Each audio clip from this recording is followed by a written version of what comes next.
Hi, folks. Bob Mannery here. You're listening to A2D Radio, real sports talk radio for the fans, by the fans, no agenda. These guys are the best in the business. Hashtag it. No notes.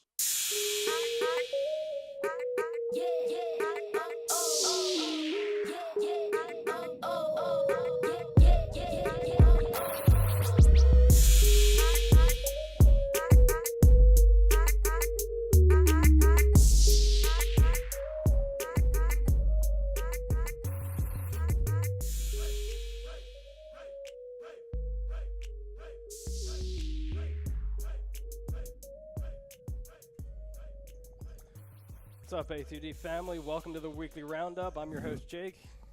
Got Michael Crome, It's Chrome. What's up, guys? Tom Arnone on the ones and twos. We got a little bit of a shorter show today because we got the MLB roundtable at 6. But today we're going to be covering, obviously, baseball. Baseball's back. The Phillies home opener. Yes, it All the is. stuff that happened. Howie Roseman at it again, fleecing the Chicago Bears in the trade for Jordan Howard, and also, if we have time at the end of the show, covering Eagles draft predictions, since we just feel the need at running back. Chrome, how you doing? What's up, brother? What is that? The compensation book? I got my That's little. no, I like that. I mean, that's like that's going back to high school. I remember back in the day. Yeah, that takes me back. I remember Right. getting those days and having to write in my homework assignments and get it initialed by my parents, but I would never do that. Yeah, I remember So then the teacher would write the note home to your parents in there about how horrible of a child you are. Got plenty of those on back in the old Chrome archives back in Laurel Springs, Back in your prime. back in my prime. There you go. I'm still in my prime. Don't you hate? No, man, things are good, brother. Man, it's I'm excited to be on the weekly roundup. How we feeling about baseball? Brother, baseball is back. Best time of year, I'm hands down. It's exciting, I'm so brother. Excited. I'm so excited. Phillies, hey, listen, you guys got a lot to be excited about, especially coming out of opening day. I mean, damn. Well, same with you guys. You got Golden bombing it out. Oh, yeah, well, opening day was not a banner day for us, but Goldie made sure he made up for it for us last night. So Right. it was exciting. I know a lot of the home runs opening day. Oh, yeah. Yeah, I mean, the Dodgers 8. I mean, yeah, I know the Cardinals, I think, had 3. Should have been 4. Until that prick Lorenzo Cain stole it from us in center field to end the ball game. But no, I mean, listen, the Phils look good, dude. That top of that order is something else right now. Well, just even the tail end. I was telling my buddy when I went to the game on Thursday, just that tail end when you have Franco and a couple of the other guys, Herrera, at the end of that lineup. Like there's, I think there's a little bit of room for opposing teams to punch us at, but top of the lineup to the bottom of the lineup, I think there's not really a hole to be had. Well, I was having a conversation with my buddy today, and it's crazy that essentially the bottom of the Phillies order, minus Rhys Hoskins, is what was your catalyst at the top of the order last season. And it just shows the crazy turnover that they've had, in regards to, essentially your 4 of your top 5 hitters in the lineup are all new additions, all all-star caliber players at one point or another.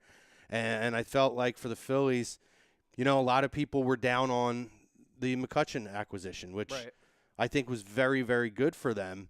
And, I mean, you can see what this guy can do leading off at the top of order of a lineup. Oh, absolutely. And I thought that it was a really, really strong way to come out and start the season and punch everybody in the face and just let everybody know that the Philadelphia Phillies baseball is back and they're here. Right. And that also leads into our poll question. Will the Philadelphia Phillies win the NL East?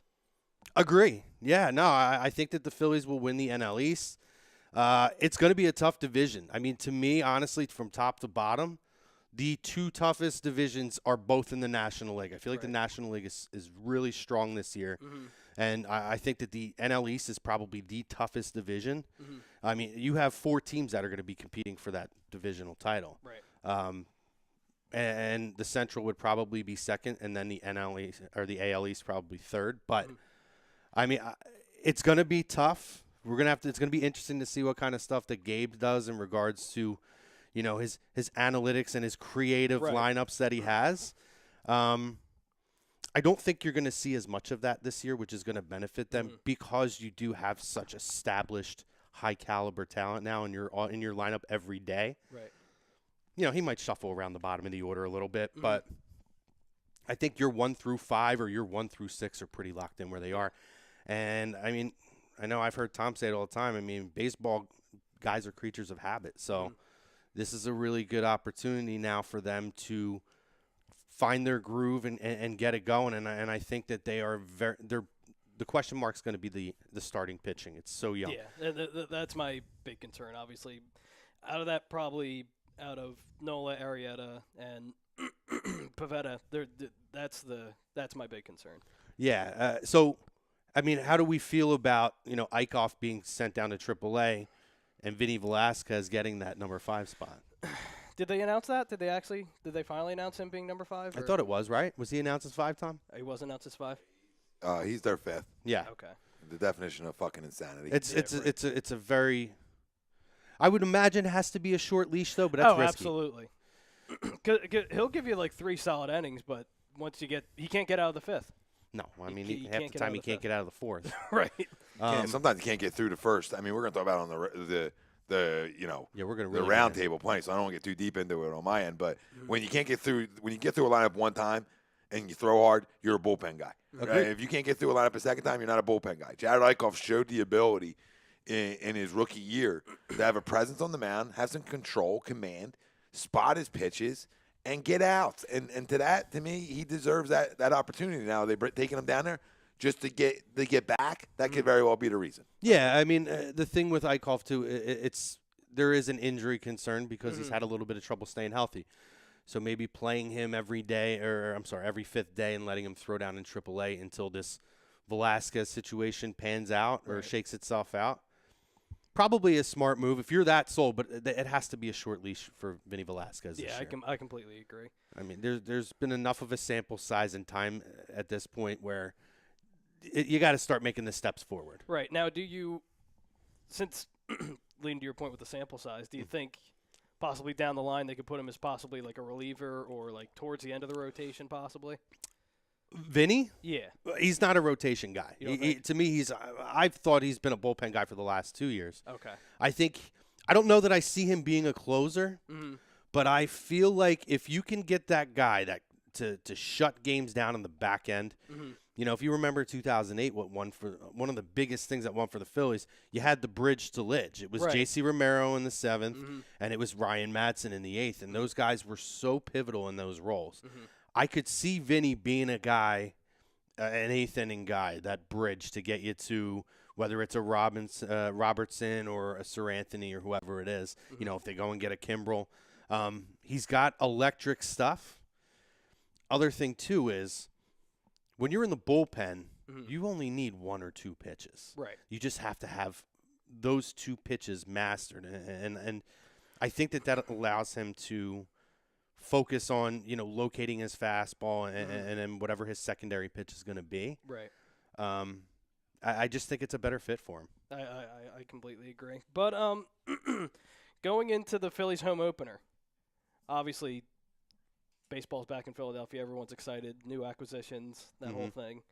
Now I'm just going to humble brag for Tom since I was there on Thursday. Yeah. We're doing this move. Yeah, we're doing a little bit right now. Taking little pod shots over here already. I like it. I'll paint a picture for you. Let me paint a Thanks, picture. Picasso. Let me pull out my brush and take a stroke here. Right. It's poetry in motion. But So what was that like? Tell me about the atmosphere. I mean, it had to be electric. I've seen some of the clips on TV with, when Bryce got announced, but just tell us like what the atmosphere was like, the fan base kind of before the game and as everything kind of unfolded. Right. Yeah, was it like, real quick, was it like an Eagles game? Like, what was it, like an Eagles atmosphere almost? like just a lot of like hyper, like everyone's excited. Yeah, just jazzy hands almost. Absolutely. Now, It's time, guys. no, but me and my buddy got off the train up from 69th Street right to Broad, right to the NRG station. Jesus. He already had a few too many before he walked in. No, you have to. What street are we on? No, but we This got is Campbell's Field, not Citizens Bank Park. right.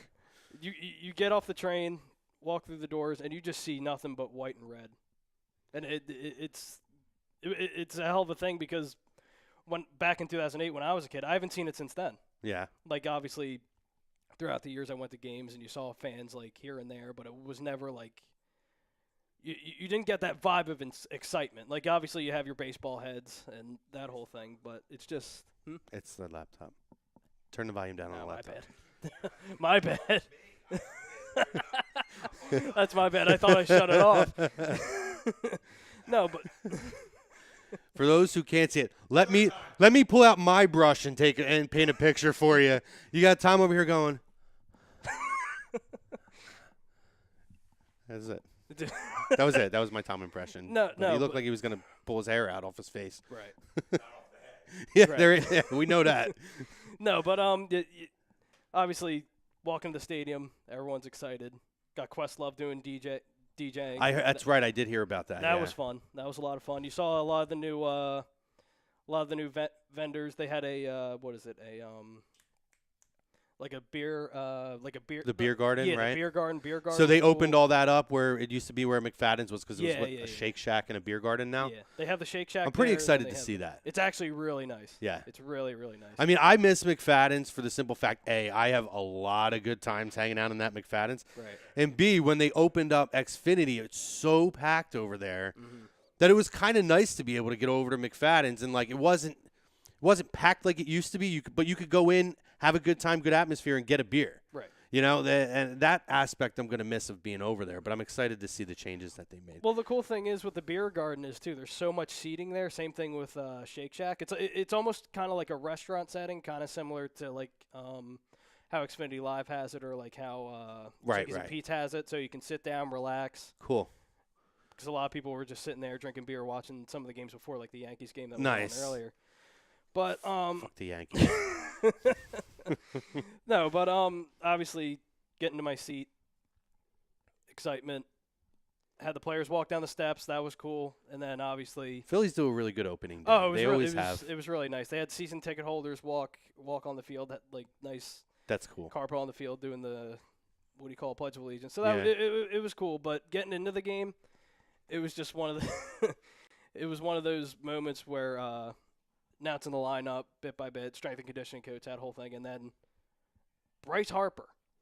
Yeah, I mean that seemed insane. Everyone was standing up, cheering, and Didn't take him long to boo him, but well, that I'm gonna get to in a minute. But welcome to Philadelphia, Bryce. yeah, right.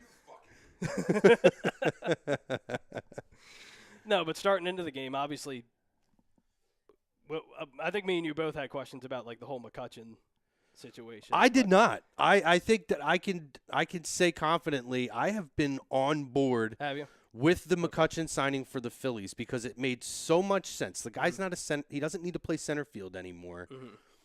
He's in a lineup that he doesn't have to be the guy anymore. He's not a young guy anymore, but dude, he could still hit and he's still one of the best leadoff hitters in the game. Absolutely. And when he came into the year, he was projected to get around $45 million.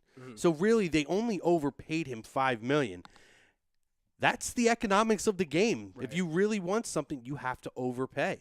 And for a measly, $5 million, honestly, that's like overpaying like $200 for us. Like it's, Right. it's not a big deal.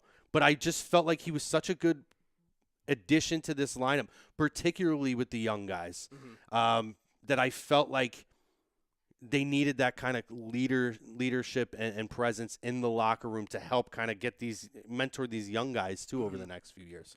I loved it for him. And I mean, again, you saw he came. Oh, you were there. absolutely. He came out opening day and the home run. yeah. And the place just exploded. Andrew Mccutchen for me is and I'm a Cardinals fan. He's been a rival of mine for basically a decade. But Andrew McCutchen has always been one of my favorite players, possibly in my lifetime, to watch play the game.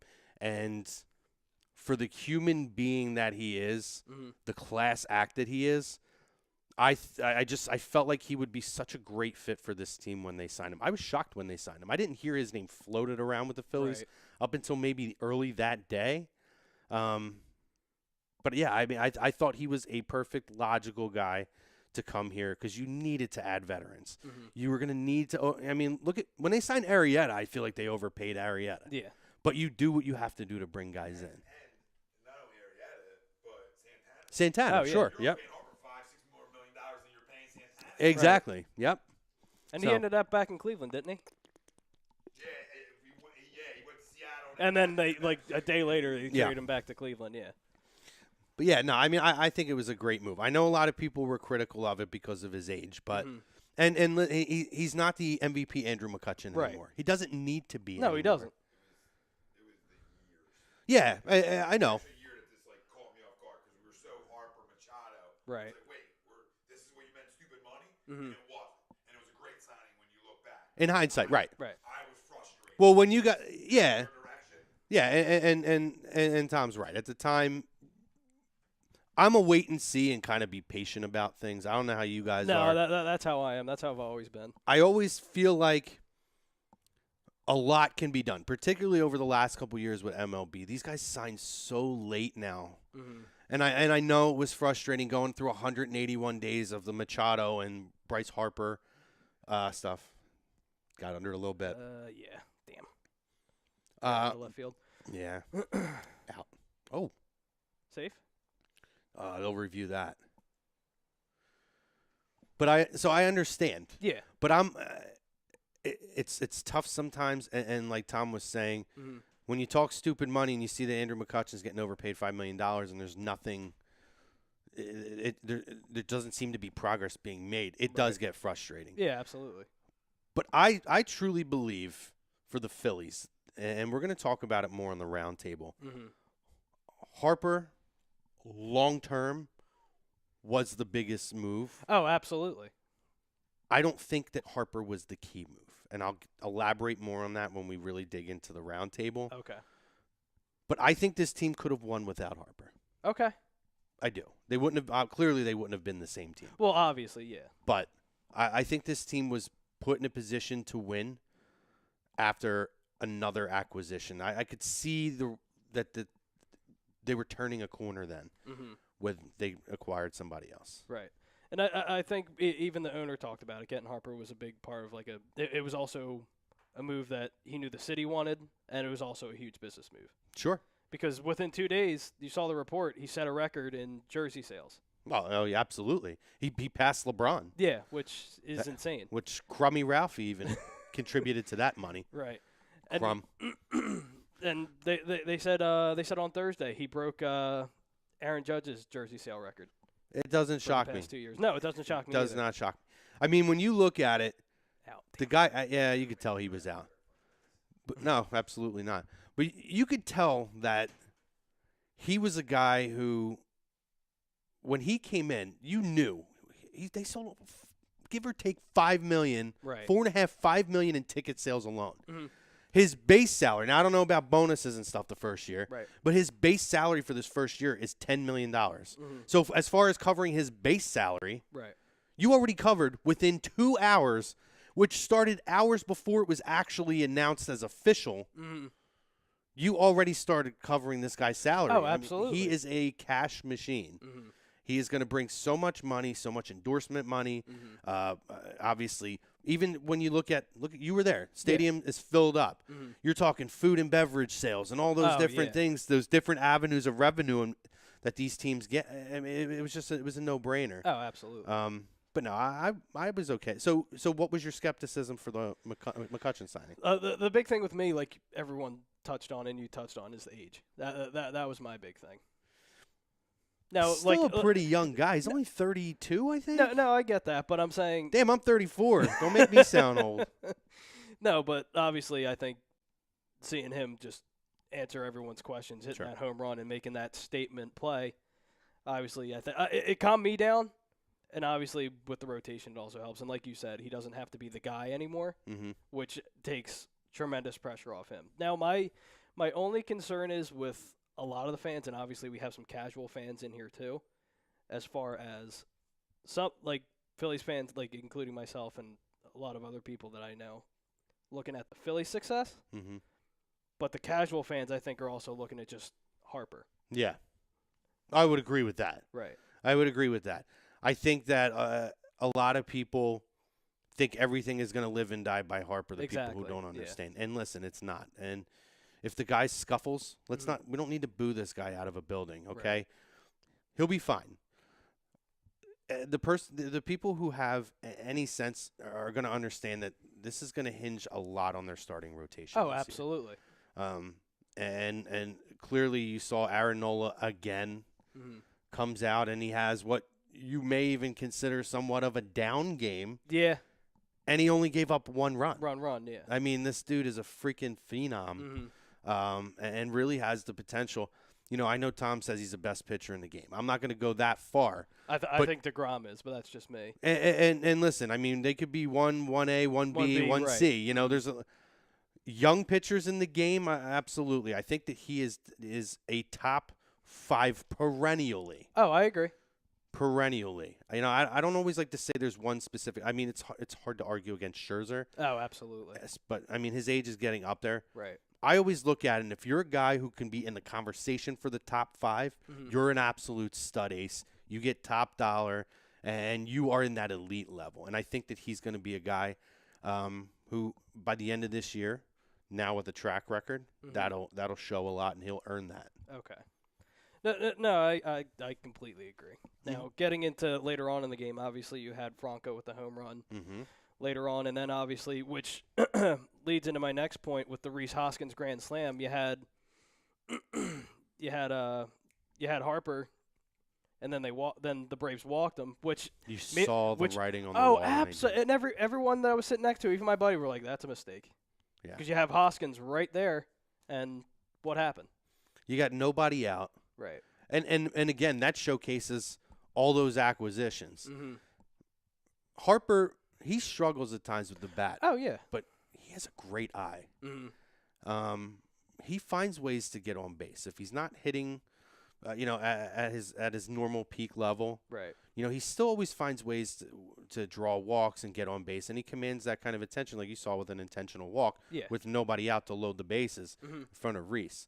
I think what that really showed is how pivotal picking up Bryce is going to be for Rhys and his success. And I made that point on last week's show is that Harper just adds like a certain – and he's going to be the primary focus of all the opposing pitchers. Like they're all just going to focus on Harper. And then you have Hoskins right after, and then towards the tail end you have Franco, and it's just – it makes it so much easier for all those guys. But the only thing that I'm worried about is Odubel's consistency. That's my big concern. Yeah, and unfortunately, I don't know that that's ever not going to be a thing. Right. He's a super talented guy. He's never going to be a superstar or an elite talent. You know, to me, he's the second or third outfielder. Right. On this team, that's all he has to be. He actually is in a really good role for himself, and I think a lot of pressure was taken off of him. Unfortunately, I think that he's always going to be one of those guys who goes through periods where he lacks plate discipline. Right. Odubel. Herrera.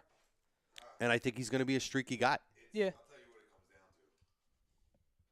Just because I've heard it from a guy who knows him, you know, and it comes down to, honestly, Chrome and Jake, it comes down to if he got the ADHD figured out and if they got him on the right medication for it, because that's the issue. So for the general manager that one general manager that wants to stay anonymous, right? He can kiss my ass. Right. Because know the details of why a guy is a little just out there, okay? And I'm tired of talking about Latino ball players and them being a little bit different. Like, we don't know this by now. Like, it's different. It's a different culture. It's a different way they come up playing the game. Like, it's just different, guys, you know? And I'm tired of, like, the comparisons between the two. Like these guys, sometimes they're undisciplined hitters. Right. Some are, all right? They're free swingers. It's just different. It's just different, and people got to just accept it. But I agree. He could, if he's streaky, Chrome, it could hurt us. You know, he needs to be consistent. He's a huge part of this baseball team. Yeah, that's all. So hopefully they have it figured out, like Carlos Ruiz, and he's not,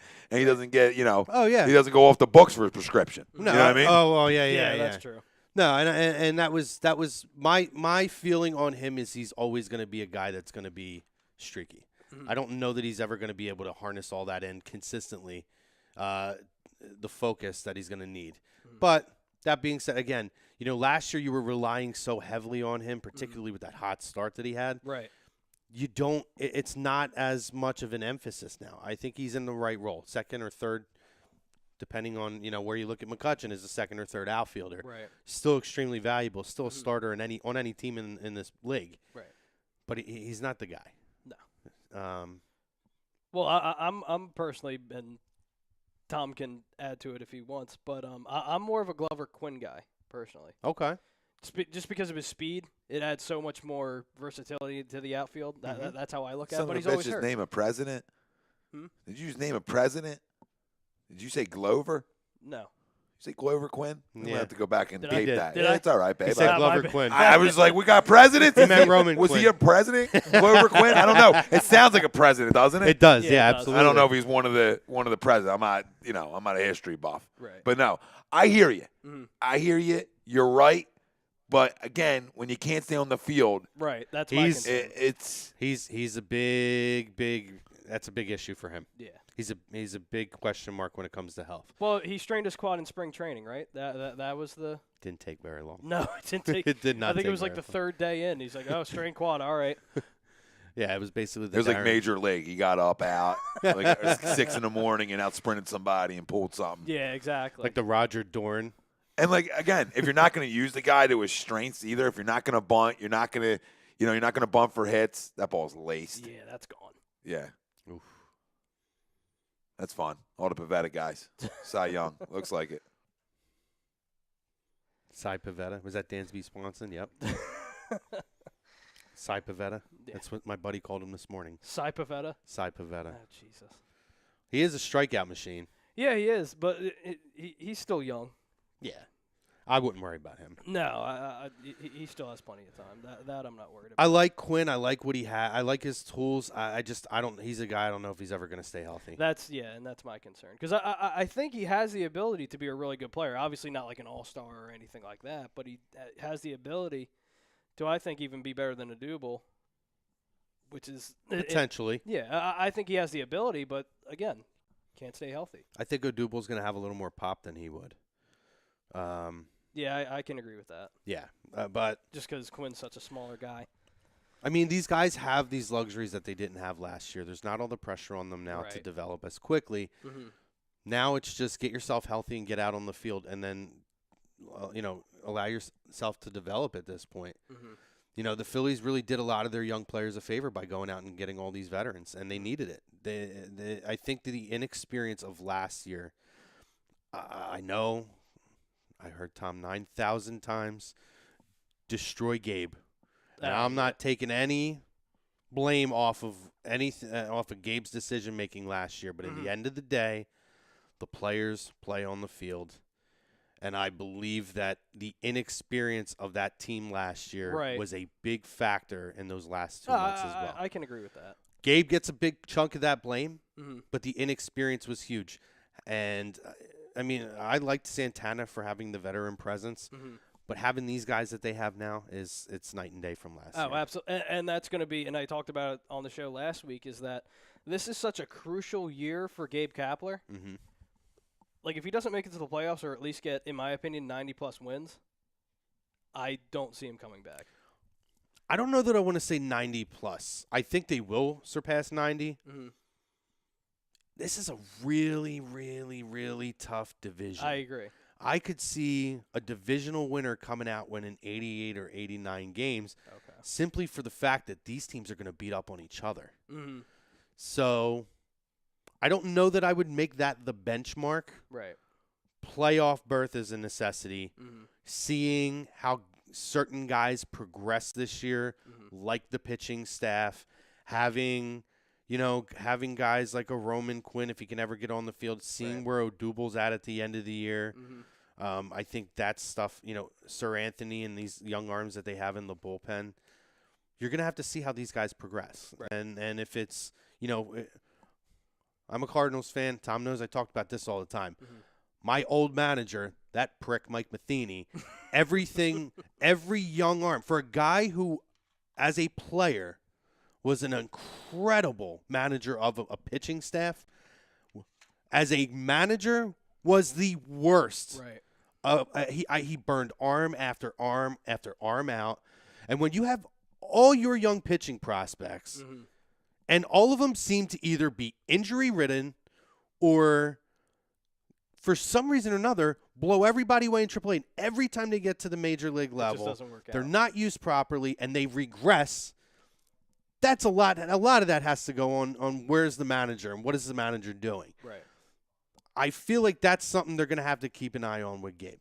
Okay. Is how this young pitching staff, because I don't worry about the offense. Now, if Reese takes steps back after hitting with a lineup and protection like Gene Segura and fucking Real Muto around him and Bryce Harper, yeah, you got a problem then. Yeah, exactly. But I don't foresee that being an issue. A lot is going to be on, like you said, let's see how they contend for the divisional championship, and B, how the young pitching staff grows this year. Yeah, I think that's going to be a crucial point. And getting back to the point that I had earlier, I think it was getting to the boo comments that you're hearing all the reports from. I think it was like the 5th or 6th.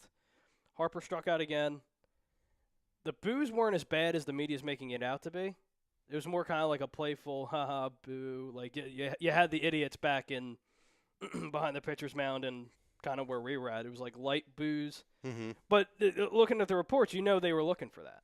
Like the media and everything, they were looking for that. Because that's the stigma that Philly sports fans have. Well, I'm just saying, guys, Paul Goldschmidt struck out 3 times on opening day. He didn't get booed, and guess what he did? He came out and hit 3 home runs. I was going to say, he hit 3 home runs. Where's he getting booed at? The game wasn't home.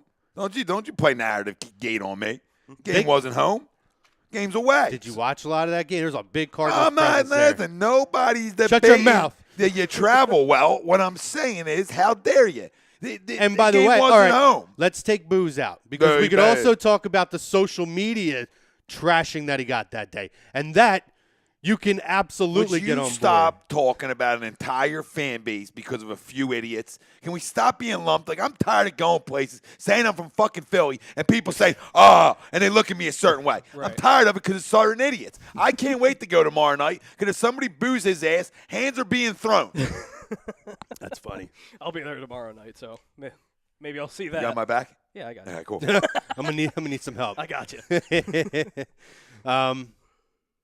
But yeah, I mean, let's harness that back in. But that's an example of when we were talking about people get worked up over what they're seeing right in the moment, right? Like, cool the Jets. There's no reason he can't come out here and knock in 3 runs today, and then all is gone and forgotten, right?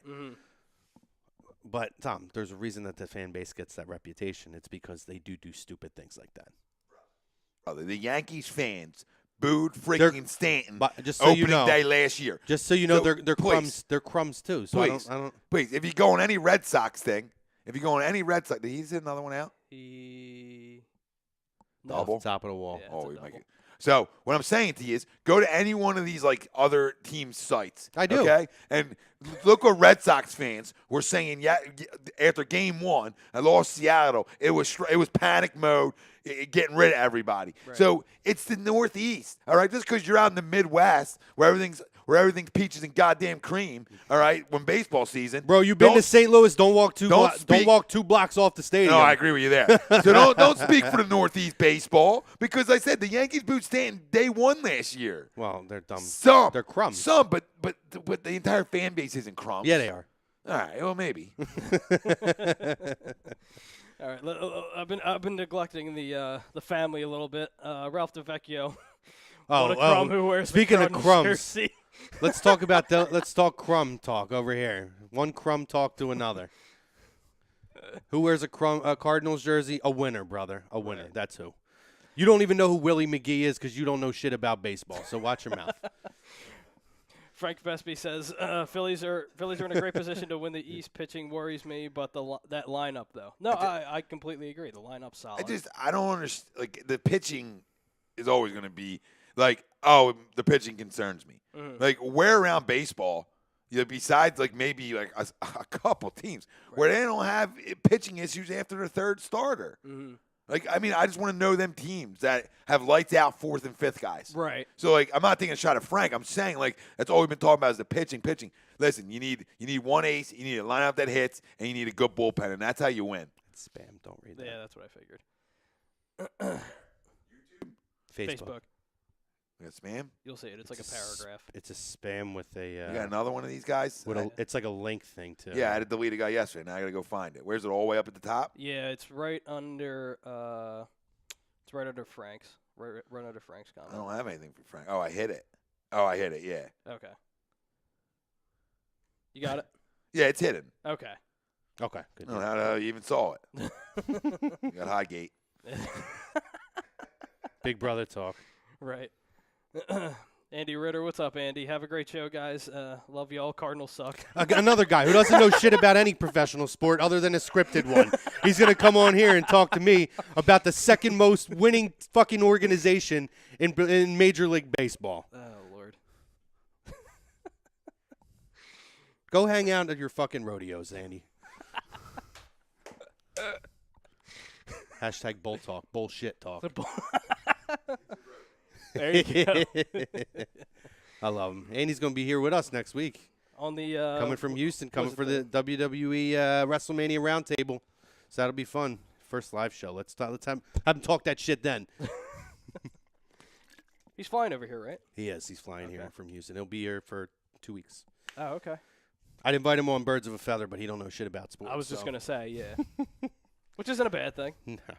He does his thing over in Except Texas for with one. his show. So. Yeah, he does a good job over he does there. a great job. But What's up, Brodo? When is that? Next week? B show. Oh yeah.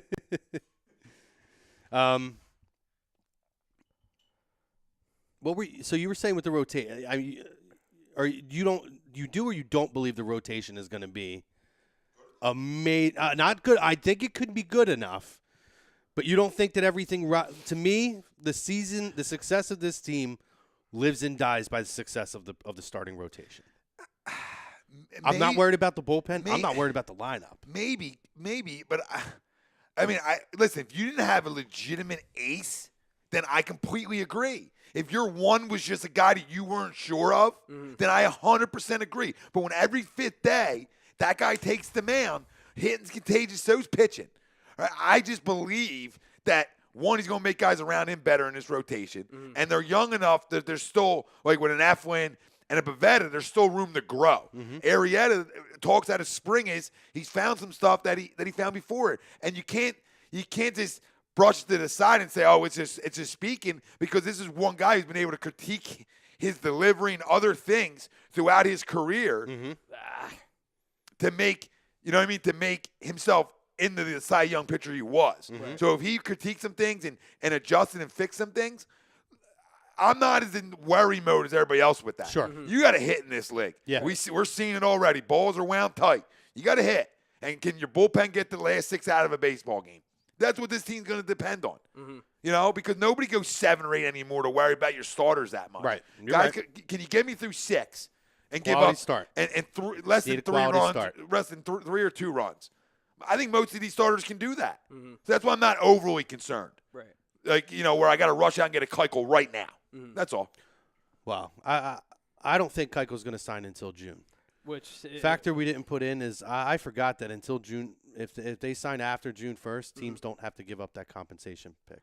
Oh, really? Yeah. So it would not shock me. I don't know. That made no sense to me. Run into and out. It's stupid. Yeah, it makes sense. Yep. Think he's playing in Safeco still? All right, balls in the track aren't balls in the track. Oh, I thought that said Brian Wilson for a minute. I was going to say. You'd be the guy on the bench. Yeah. The guy behind the camera holding it. Yeah, right. The guy holding the cameraman up. Need a rest, buddy? Oh, Lord. Yeah, no, I hear a lot of what you're saying, Tom. And again, I think this rotation can definitely be good enough to win. Yeah. I think I think that's going to be where their success is riding on, though. And we're gonna see his bounce back today. He gave up 3 early. Can you get through 5 or 6 now in battle? Let's get to the YouTube, let's get to the family on YouTube real quick. David Roska, Angels will win again with their second win. Win what, though? I don't know. He thinks the Angels are a great organization and they're dog shit. Yeah, they have the best player in baseball, but other than that, they don't really. You know, I was going to save this for the round table. Oh, Lord. But I'm going to mention this now. Okay. There's a lot that I like about the fact that Mike Trout stayed there. My biggest worry, and it's a huge problem for me, is that what I don't like about him staying there is that I'm worried that a guy who has the potential to be the greatest player to ever play the game will have wasted all of his prime years in an organization that has no idea what they're doing. Mm-hmm. They have more money than they know how to actually sensibly spend. And they're going to end up wasting the prime years of the greatest player of all time. Right. Potentially. Yeah. I mean, we're in how many years now with Trout? Is this 5, 6? And he has had like 6. One playoff game. And that was like his rookie year, that right? he lost. Right. It was his first or second year. Yeah, something like that. One playoff game that they lost. And part of what makes great players even greater is championships. It's not even championships. Not everybody wins. You know, you got the Tony Gwynns of the world. That's true. But it's playoff baseball. Yeah. And being able to play in that environment. Right. And show. And I am so concerned that he is going to be in this organization and have been a wasted commodity. An iconic player like him does not come along very often. No, not at all. And if this ends up where he's 33, 34, hitting that downside, and we're still talking about maybe he gets one playoff appearance between now, that's not enough. It's unacceptable. No, but is he a generational guy, though? I think he will be. Because, I mean, Mookie Betts is the same player. There's no reason there can't be two of them. No, I'm just making a point. Like, I agree with you. I agree with you. I think more and more we're seeing guys who just are freaks. But here's the thing, though. But you make a great point about Mookie, because I believe that Trout is slightly better than Mookie and will be right now. But Mookie will end up will probably be the quote unquote iconic player because Trout never got to display himself. And another thing, dude, when you're bat 320 plus, or the ability to, and then do the same things and be a Gold Glove outfielder, I mean, you know, you can make a case, and I've tried, that Mookie might be better. Now, you know, I'm not saying he necessarily is, because I think it's 1A, 1B. You know what I mean? But you know, that's Trout's decision. And he, you know, the state air, that's on you. Yep. With a no trade and all that stuff. So I respect his decision completely. So do I. I do too. That's your decision. Right. Now, you had to have a conversation with the Angels and say, okay, what are you going to put around me? What are we going to do here? Because, you know, I'm making a commitment to you. Right. Now let's make a commitment to winning. You know, those conversations were definitely had, too, during the contract discussion and that whole thing. But. You know, and the Albert Pujols contracts and Josh Hamilton contracts and C.J. Wilson contracts of the world that this fucking team is known for are going to be unacceptable going forward. Right. You need to figure out what's going to be the right type of talent and caliber player to put around this guy to make this team succeed. And they need to grow their own talent. Ohtani looks like he's going to be the real deal. Yeah. But we still don't know. I mean, he came over here as a two-way player, and he already had to have Tommy John surgery after 1 year. Yeah, that's a huge concern. So I agree. I mean, the kid could flat out stroke, but I don't know. I don't know what's going to happen with that. But getting back to your point, like people could, he's arguably, at least right now and projecting going forward, he'll be arguably top 3, top 5 best of all time. And I'm worried it's going to be like similar to how Detroit Lions did it with Barry Sanders. He's the best player at his position of all time. Yeah. But what did they put around him? I almost feel like I'm on birds of a feather because I had this conversation. Do you know why I hate them? It's a side note, but do you know why I hate the Lions? Why? I told this story on Birds of a Feather. Oh, I did hear this actually. Barry Sanders, they gave nothing around a great player, and you're right. There could be parallels to that. 2 years, I think he had decent teams, right? Yeah. That was it. Essentially nothing. Right. Barry steps away. Fine. They do nothing to reward the guy. A couple of years it was like a year or two after he retired, he thought about coming back. And there was no guarantee he was going to sign. Mm-hmm. But this was when Jimmy Johnson, Marino was still with the Dolphins, and Jimmy Johnson was the head coach, I believe, at the time. Maybe it might have been Shula. I don't think it was Shula, though. Okay. Pretty sure it was Jimmy Johnson. But the idea had been basically put out there that Miami was interested in bringing him in, and there might have been mutual interest. Mm. But because the Lions owned his rights, the Lions would not allow him. They basically wouldn't let him out off of their retirement list. Which is ridiculous, yeah. I get it, but for a guy that you did nothing for, that was an iconic player for your organization, right? At that point, give the guy a little respect. Listen, they may have said, go ahead, you could talk, and he may have said, you know what, no, I'm going to stick with retiring. Mm-hmm. But they would not even give the guy the opportunity to go somewhere else and try to win. That's ridiculous. And at that time, they stunk. Yeah, they have stunk for the last 25 years. Mm-hmm. And they refused to give the guy an opportunity to go elsewhere and pursue a ring. And that is such a fucking slap in the face, in my opinion. Mm-hmm. Now, baseball is different. You know, the contracts are so much more difficult and complex and hard, larger. But I agree with you in that it could be another wasted talent in a very mediocre place. Which is a shame. Which is a complete shame. Yeah. Now, getting into because we only have a couple minutes before we have to get ready for the round table. Eagles made a trade on Thursday. Yeah, they did. Absolutely. It made in my opinion, Howie's biggest steal of the year so far. And he's already in the conversation, in my opinion, for Executive of the Year again. Howie has done a lot this year. Mm-hmm. First of all, you have a guy who, quote unquote, was in cap hell coming into this season. Right. They were in, I think, the second. I could be wrong, but I think they were in the second worst. It was right around there. Cap position, like top 3 worst in the league. Yeah, it was something around there. They went and they traded for Deshaun Jackson and extended him. They bought in Malik Jackson to what was it, a 4 or 5 year, or maybe 3 or 4 year deal? 3 year, $30 million. Yeah, 3 year deal. You go out, you bring back a Vinny Curry. You rework the contract of Jason Peters. Mm-hmm. You extend Jason Kelce, which, I mean, when I look at that, I think they kind of overpaid the guy. Yeah. But he's also one of the better centers in the league. Sure. So you understand it. So, I mean, you're looking at that. Then you go out and you make that move to bring in a Jordan Howard for nothing. Literally nothing. Absolutely nothing. It's a conditional pick that could possibly turn into a 5th, but even then, So I think it's what? It's a 6th round pick of 2020. 2020, and if he re-signs, it turns into a 5th, correct? I think it's something. I didn't look into the details of it. I was assuming it's something like how many touches he gets or how much playing time he gets. I would assume it's related to that. I would assume. Okay. Then I could be wrong, but again, Howie gets a need, much highly coveted need. And we've been talking about it for weeks. Get Jordan Howard. He finally gets him. And reportedly the Bears were asking for a 4th for him, and we somehow fleeced them for a 6th.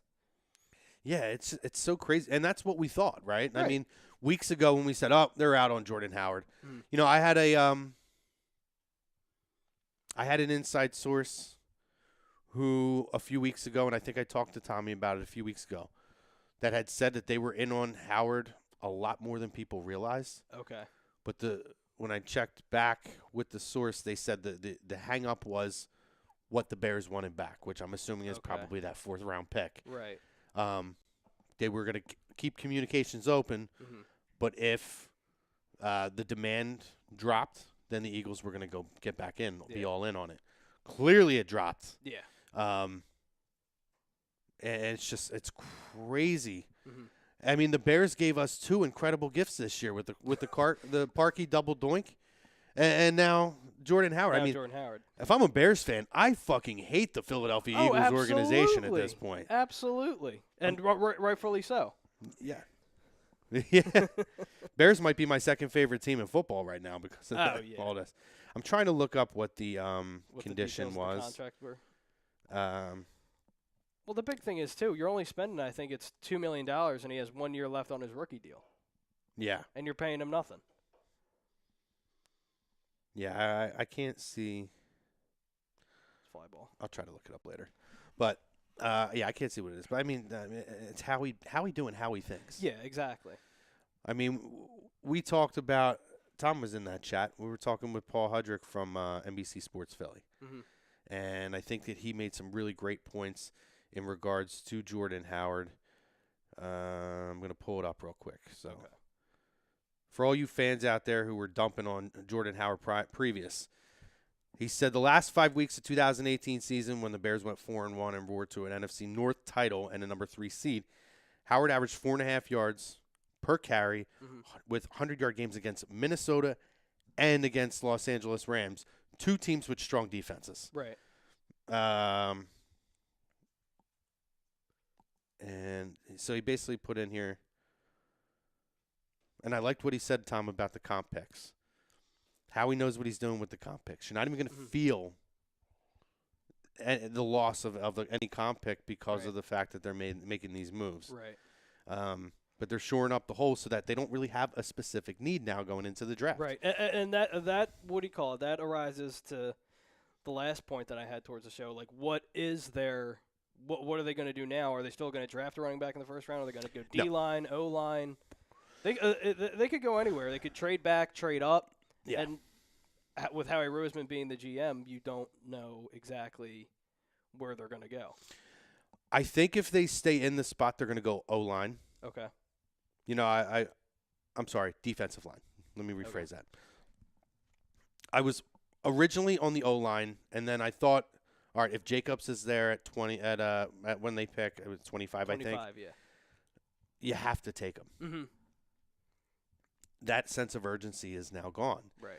There's not really any specific need aside from I do believe that the defensive line interiorly could definitely use an impact player now.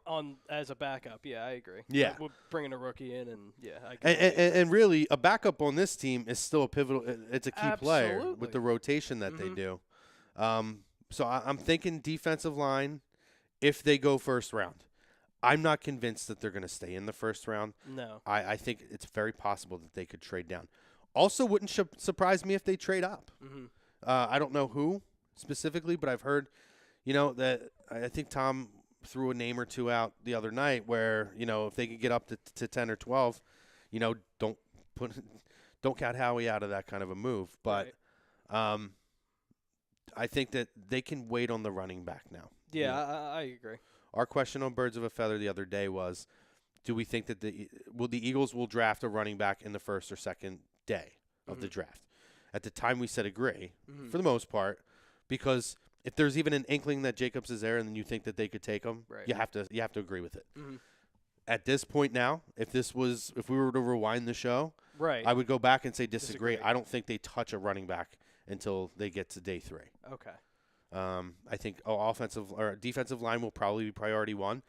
They'll probably look for a linebacker, and I think that some depth on the offensive line will be that'll be crucial because they have to get, obviously, as they say on PSG. Yeah. Pete says on PSG every Friday is that got to get younger and cheaper, especially with the cap space that we have now and what's his contract coming up, which could also be a possibility that happens this offseason. Absolutely. And I think that there's a very strong chance that we're going to get a Carson extension before the season rolls out. I think so, too. And a lot of people in the family are down on that. But here's my thing.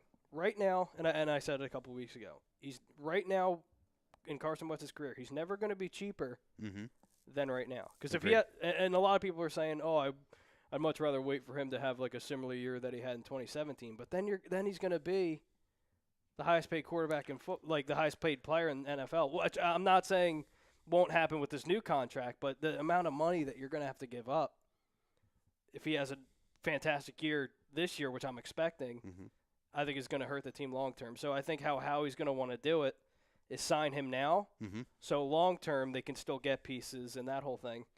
Yeah. First thing, response to people who say I'd rather wait on him to have a similar year. Look at his numbers from last year. Right. The guy played hurt, rushed back, and that's on him and the organization. Right. But he rushed back and clearly came back too early, and statistically still had a pretty damn close year to what he had in 2017. Right. So imagine a healthy Carson Wentz, what he could put up with the friggin' weapons, especially having a deep threat finally, a consistent deep threat. I liked Torrey Smith when he was here. Yeah. I mean, he didn't catch everything, but he was a guy that commanded respect and could stretch the field. Exactly, yeah. You didn't get to see what Mike Wallace could do last year because he was hurt. Right. But I liked the Torrey Smith, and to me, this was the time to finally bring Deshaun back. I agree. It made a lot of sense. I think Deshaun has done a lot of growing up over the years, and I feel like it was just all the worlds were colliding perfectly at the right time. Right. But that's what I would have to say to those people. Mm-hmm. Secondly, and I'm not going to take the credit for this because this is something Tom mentioned a month ago when nobody was talking about extending Carson this offseason. Right.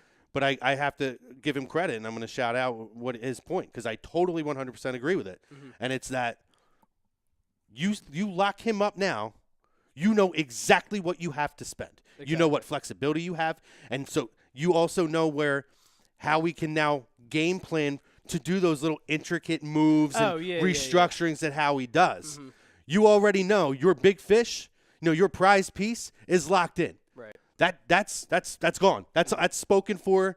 You may restructure as the deal goes on over time. Right. But essentially, that's off the books. Mm-hmm. So now we know basically our cap is everything after that, and we got to work around that. Right. And the earlier you get that kind of a clarity, the better the situation they're going to be in. And Tom said it also last night, too, on PSG, is that these next two drafts are going to be crucial. And Tom said they have to at least hit on at least 60% of those picks, which I agree with.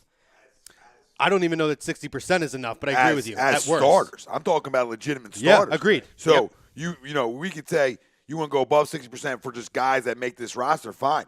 But legit starters, you can't make the mistakes the Green Bay Packers have done over the last X amount of years by not drafting well after you pay your quarterback a ton of money. Right. You can't. You're right. Or you're going to be just like them. You're going to be in dances but not get to where you really want to get to, right? Yeah. Because you have major weaknesses. Right. And what I love Howie for, and I'll leave you at this, is, and great GMs do this, hey, we're not good at addressing running back in the draft.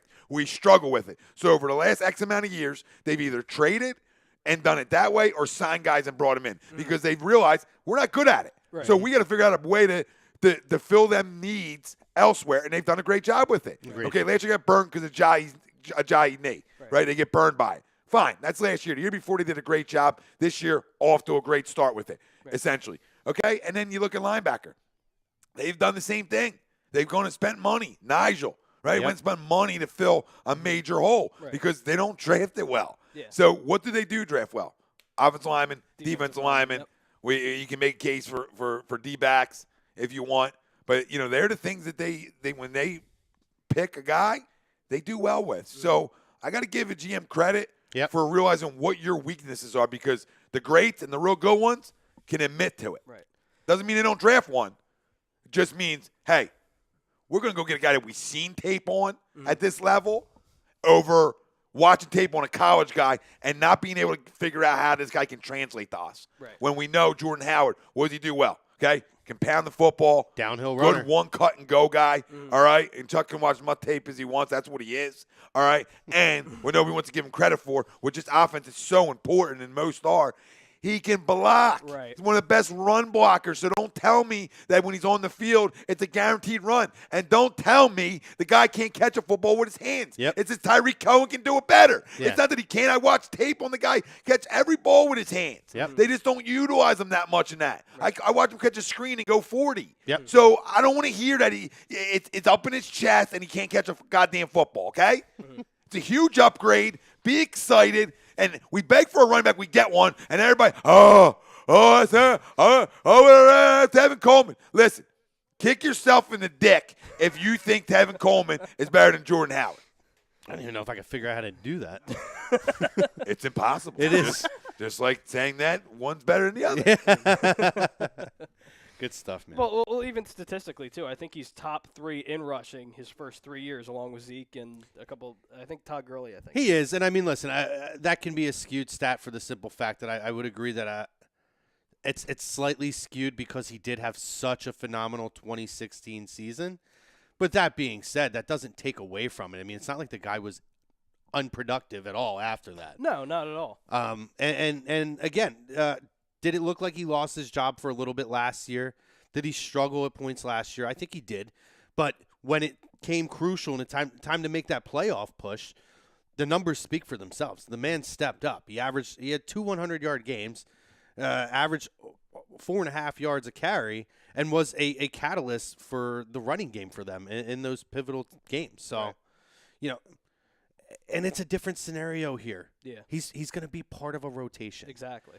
And I think that he's, the things that he quote unquote struggles with aren't going to be as exploited because he's going to be in. They're going to maximize what his strengths are and utilize him in those situations. Well, you also look at a lot of these Andy Reid disciples, even their head coach in Chicago and Doug Peterson. They all do running back by committee. Mm-hmm. They use the strengths of their running backs to their full potential, and then they'll rotate in certain situations with what they need. So I think, to your point, I completely agree that using him for his strengths, and we're going to draft a running back, whether it be Miles Sanders, which I'd be fine with, or whoever, or Josh Jacobs.